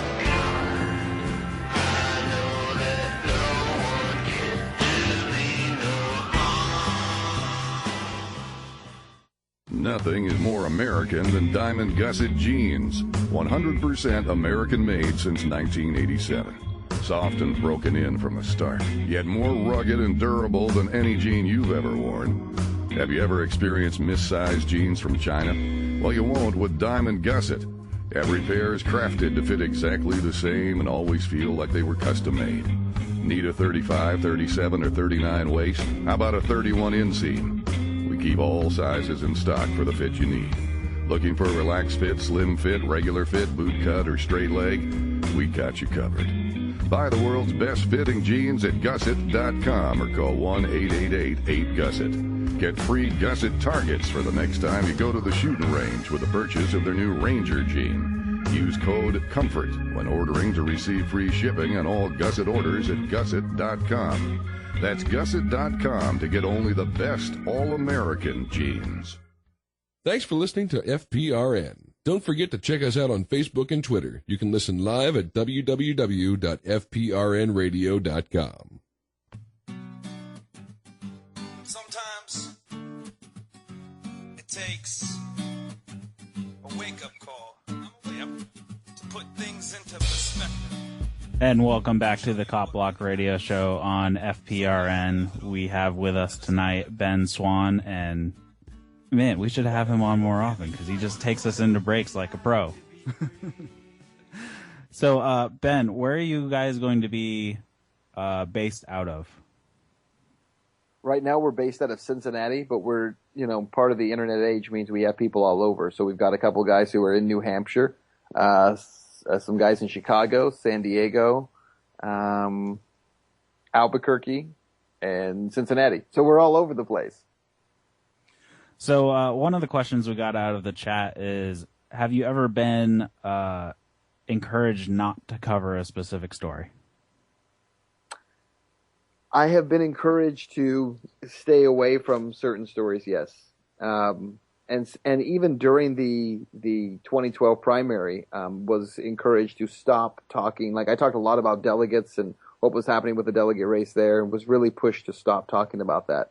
And not so much for, I think, nefarious reasons, so much as just a misunderstanding of the interest that the public has, because it didn't fit into a typical, news model of, we're chasing today's car crash, house fire, somebody ripped me off and they were supposed to build my swimming pool story.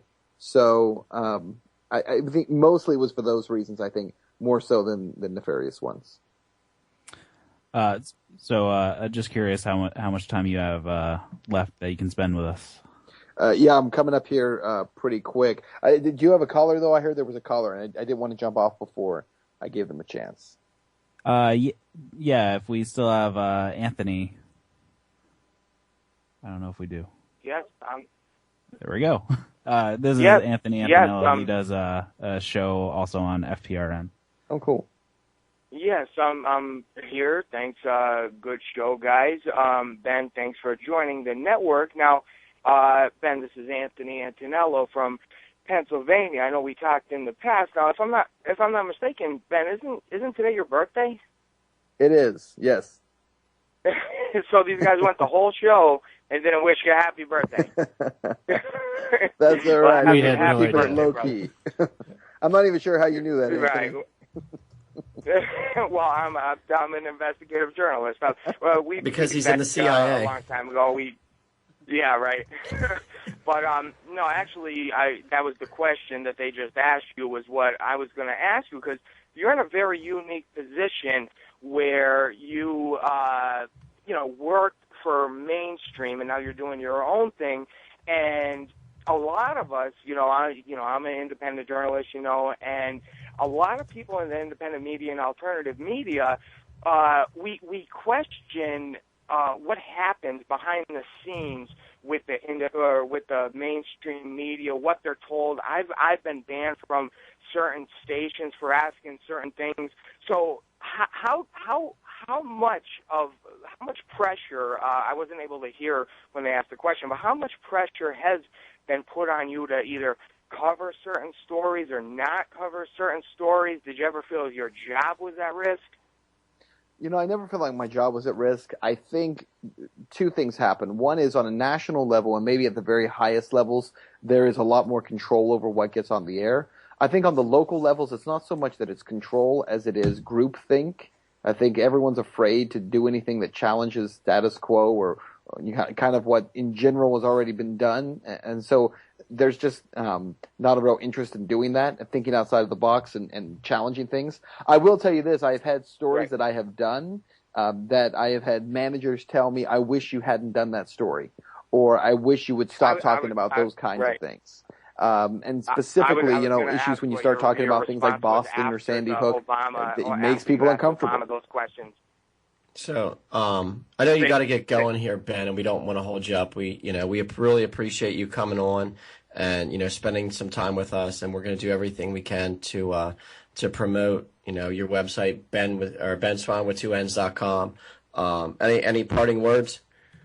Just want to say I appreciate you guys and what you're doing, and I really want to encourage people, as we were talking about, get involved on some level. It doesn't have to be on my website. You don't have to, back the project. I'd love for you to. But if you don't, find some way to really get involved and get engaged and engage the people around you, whether they be coworkers or family members. Just plant seeds in their mind, because you never know. I mean, when you're talking about a lot of these issues, and a few years ago people would say, that person's crazy. They think everyone's listening in on their conversations. Then all of a sudden you find out, actually they are listening in on your conversations. You don't seem so crazy anymore. And all of a sudden maybe the rest of what you think has some merit to it also. So keep planting seeds. I want to encourage people to do that. Thanks, guys.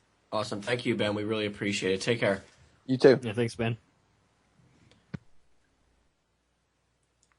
So that was Ben Swan, just saying. So what an awesome guy, man. He's I think that he came up with a great idea with this new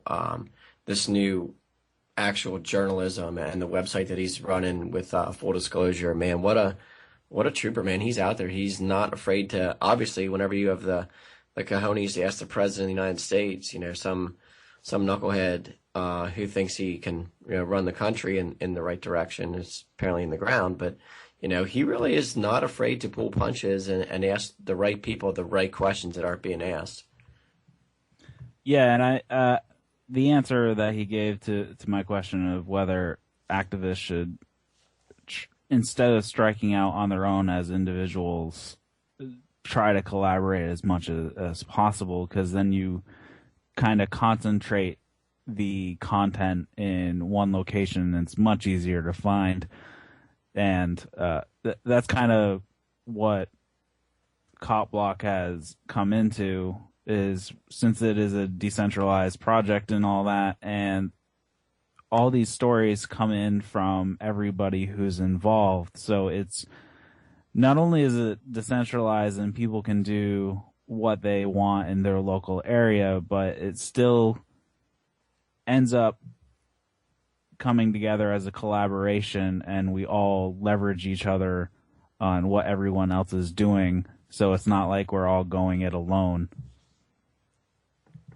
And on that note, it sounds like we still have, we have Dio on the line from Greater Cleveland CopBlock. Dio, you with us? Yes, no? Hello? Hey, Dio. Hey, what's up? Not a whole lot. You have something you want to talk about? I just wanted to do a little plug-in for Greater Cleveland CopBlock. Say hello to you guys. I've heard your voices. You never get to hear mine, so there you go. Mr. Swan was 100% right about going out and getting people involved and stuff. It's exactly how I started. I'm still alone here in Cleveland, except I got one other guy that I managed to get in touch with. So, you know, he and I are trying to get it together and get some more people involved and whatnot. But it starts with one, man. You know, you gotta start somewhere. You know, the way I look at it, I figured think globally, act locally. So I started working around where I live.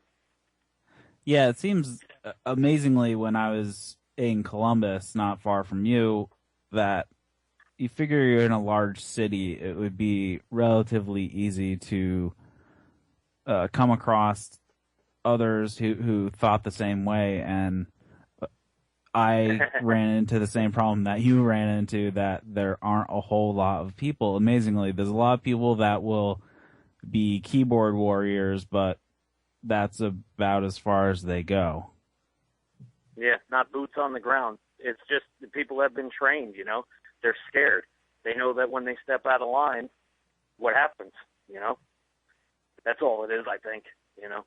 That's why I try to get out there, because I try to show the people around here that you don't have to be quiet. You don't have to just take whatever it is that they say to you and as gospel, you know. You have rights and exercise them, you know. Just like a muscle. You don't exercise, it's going to go away, you know.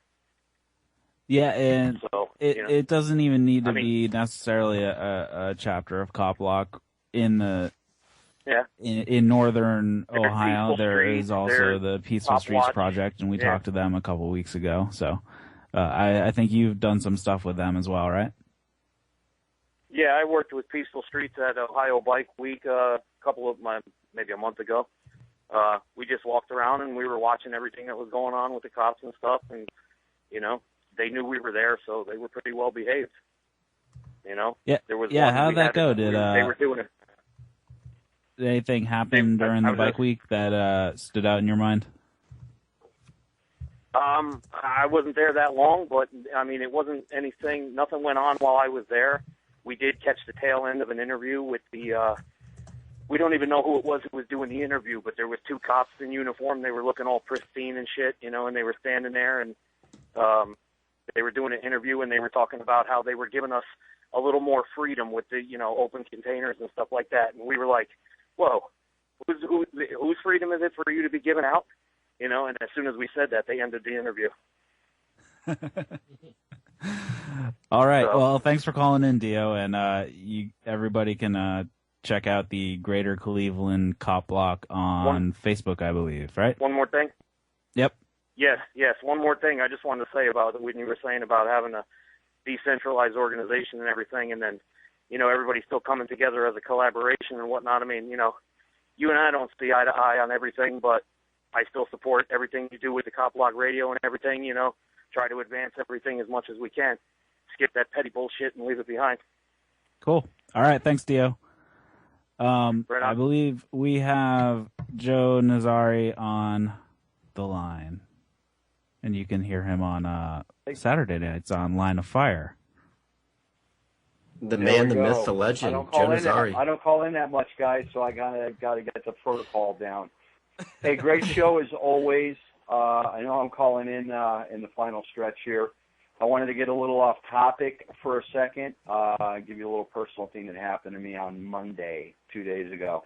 My Dell laptop computer was sitting on my kitchen table, as always, and it is an older model. It's about 7 or 8 years old. It's an Inspiron. And I laid down to take a little nap. I was up late, and then up early, so it was 4:30 in the afternoon. I said, let me take a little nap and recharge my batteries. And all of a sudden, I heard these horrific screams from my mom coming from the kitchen. And I opened the bedroom door, ran down the hallway, had a .45 in my hand, thinking possibly somebody was breaking in. And my entire laptop was engulfed in flames on the kitchen table. The chair was on fire. Papers were on fire. The laptop was on fire. It was just, it was surreal, man. And this has happened, and I'm sure it'll happen again. I just wanted your listeners to know that if you got a device like a laptop or an iPad or something like that, you leave it plugged in consistently and leave home, leave it on your bed, on your couch, whatever, you may burn your house down. So.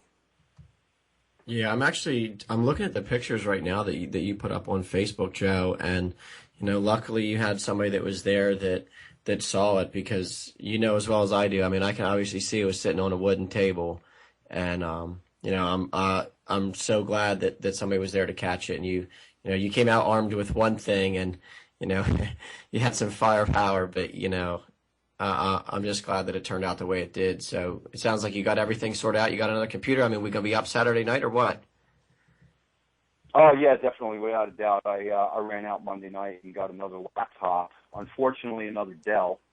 I talked to our producer. He's helping me out a lot with this new laptop, and I wanted to get an Acer for the money. I didn't want to spend a lot of money because they change so often. But anyway, I picked the one up for $429. It's got everything I need. I'm really starting to hate Windows 8, but yeah, I will be definitely up on Saturday night. We're going to talk about it. It's not going to be the main topic, but Mark and I are going to mention it. See if we have any callers that have experienced anything similar with other appliances or laptops, and get the word out, man. I knew it happened. I remember seeing something on 60 Minutes about 5 or 6 years ago. There was a recall on the batteries for my specific computer. I do remember them sending me another battery, and then I had to send them the original battery that came with it back to Dell, and I truly believe that the one that was in the computer was allegedly the one that they had fixed. So yeah, it was scary, man. I mean, this thing was shooting. It was like a Roman candle. I guess when those lithium batteries started really heating up and the fire got to them. No, like when you're a kid, you would light a piece of plastic and let the hot molten plastic drip on bugs and everything.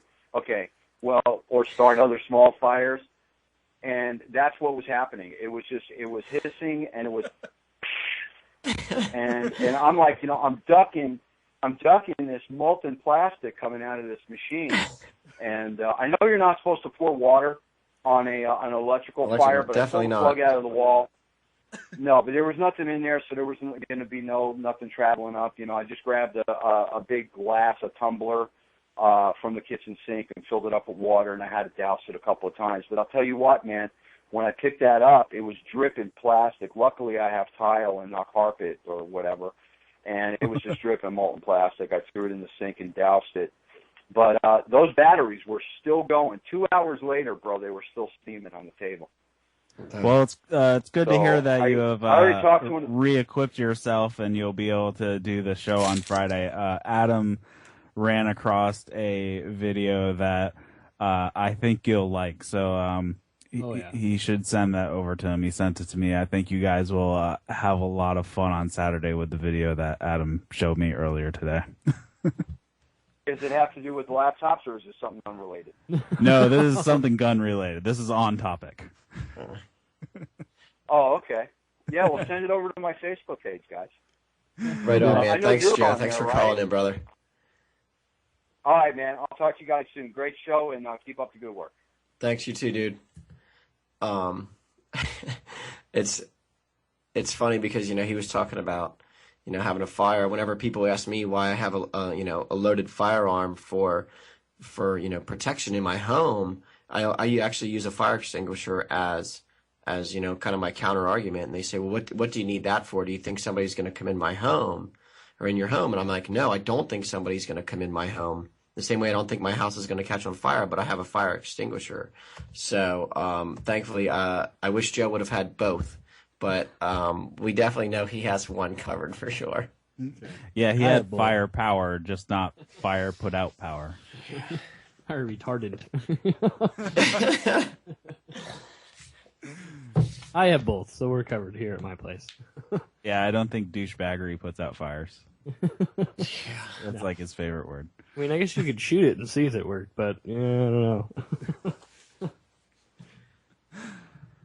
Oh, all right. So we have about 10 minutes left or so in the show, and I don't know if you guys have seen this story, but I know it's not specifically cop block related, but it is kind of overreach in general. Did you guys know that farmers in California who raise grapes for raisins are supposed to give some of it to the government? Like the raisins? Did you post that up in the prep, or was because I actually saw that? Unreal. I posted it in the prep. So this is a story about a guy who has been defying the government recently. It says that Martin Horn, he's 68 years old, stopped giving the government his raisins in 2002 and now owes the government $650,000 in unpaid fines, in addition to 1.2 million pounds of raisins, which would equal an entire year, 4 years worth of harvests. So apparently there is a act that was passed during the Truman administration, which was meant to solve a problem from the World War II era, and it's still in place today, and the government demanding the raisins. Yeah, demands that every year farmers hand over a percentage of their crop, and without compensation. So it's like a tax. They're like stockpiling raisins then. Yes. Well, it sounded to me like they were using the raisins to, spread, I guess, raisin propaganda in other countries. Like they were using raisins to send them to other countries to encourage people over there to eat raisins. It's like, why are we giving food to other people in other countries when we have hungry people in America? No, why?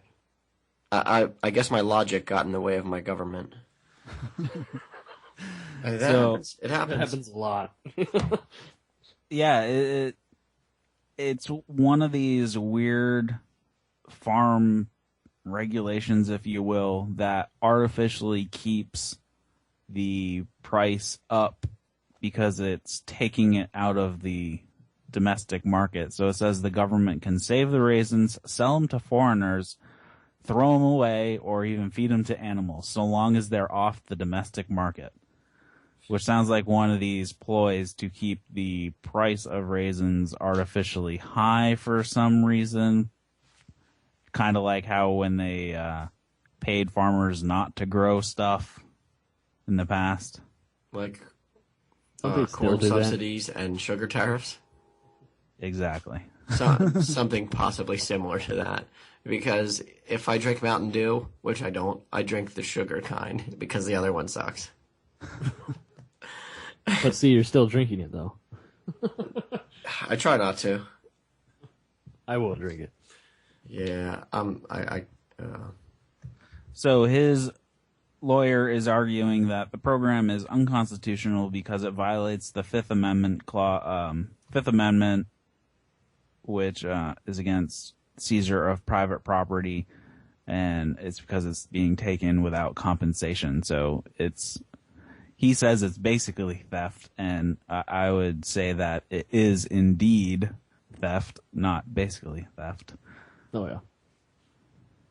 So it seems that the case ultimately reached the Supreme Court in June, and the justices unanimously ordered the Federal Appeals Court in California to take a new look at it. So really, they just kicked it back to California and said, retake a look at this.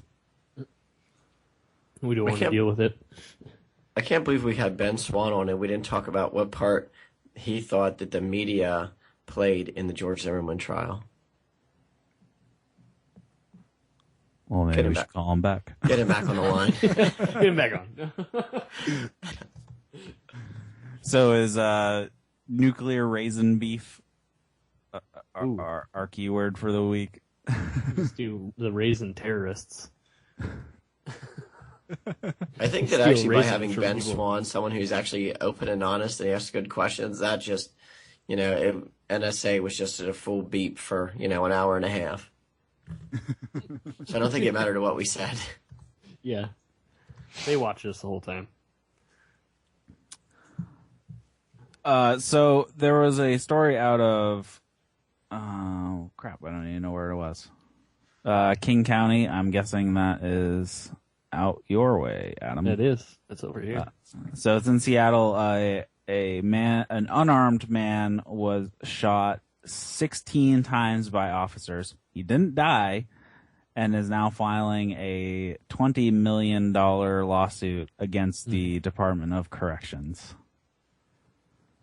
Yeah, I think I kind of looked at that article real quick. Didn't read the whole thing. Yeah, and between when I posted this originally on, I believe it was the 10th or the 11th, between then and a couple days later, the lawsuit had been settled apparently for $3 million. Oh, that was that one. Okay. Yes. So I'm surprised that they would settle for such a low amount. If the city was willing to settle, it sounds like they thought they would be totally screwed if they went forward. Yeah. So that just shows that he could have got a lot more. Yeah, so it says that 2 officers fired more than 20 bullets at him and hit him 16 times, which amazingly he survived. Officers said they thought he was reaching for a gun. They later told investigators they weren't sure how many bullets were fired. But, of course, he didn't have a gun, and they seem to be a little overzealous on whether to pull the trigger or not. That's actually really good on different area here, but from what we've counted before in shots fired and how many actually hit the suspect, that's if they only fired 20, they can aim. Yeah, that's actually a high hit percentage. That is very high compared to maybe the NYPD should train with Seattle police. Something they might get better aim. That's some pretty good aim in there if it was only 20 rounds. So some of the things that happened with this case were just completely outrageous, and a lot of it was that the union got involved, of course, which caused a 72-hour delay between when the shooting happened and when written statements were made. So they weren't even fresh in their mind when they went through this. So this has been kicked down to internal affairs, and that wasn't even opened up until 6 months later. So sloppy handling of it. Yep. Sounds pretty normal. So yeah, unfortunately he took less than what he was originally suing for, but that's kind of how it goes. So that's all the time we have for tonight. We had on Ben Swan earlier. You can go check him out over at benswan.com and help out his Kickstarter, which is now over on PayPal. So you'll listen to the Cop Block Radio Show, and until next week, remember that badges don't grant extra rights. Thanks for listening to FPRN. Don't forget to check us out on Facebook and Twitter. If you'd like to start your own show with FPRN, advertise with us, or donate to the network or to your favorite shows, check out our website at www.fprnradio.com.